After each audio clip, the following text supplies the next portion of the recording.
ഓരോ വരനും വധുവിനും മനോഹരമായും വ്യത്യസ്തമായും അണിഞ്ഞൊരുങ്ങുവാൻ Emmanuel silks അവതരിപ്പിക്കുന്നു വെഡ്ഡിംഗ് ഫെസ്റ്റ്. ഈ ഷോപ്പിംഗ് മഹോത്സവത്തിലേക്ക് ഏവർക്കും സ്വാഗതം. Emmanuel silks.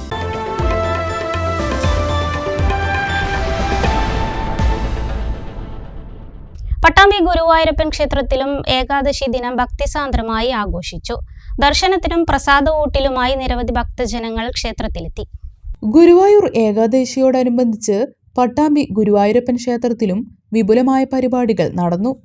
രാവിലെ ക്ഷേത്രത്തിൽ കളഭാഭിഷേകം, ശാസ്ത്രനാമ പുഷ്പാഞ്ജലി എന്നിവ ഉണ്ടായി. നിരവധി ഭക്തജനങ്ങളാണ് ക്ഷേത്ര ദർശനത്തിനായി എത്തിയത്. ക്ഷേത്ര തിരുനടയിൽ അഖണ്ഡനാമജപ നൃത്തയജ്ഞവും അരങ്ങേറി. ഭക്തജനങ്ങൾക്ക് അന്നദാനവും ഒരുക്കിയിരുന്നു. വൈകിട്ട് ഏകാദശി സന്ധ്യാദീപ സമർപ്പണം, വിശേഷ നെയ്ദീപ സമർപ്പണം, നാദസ്വരം, കഥാപ്രസംഗം എന്നിവയും ഉണ്ടായിരുന്നു.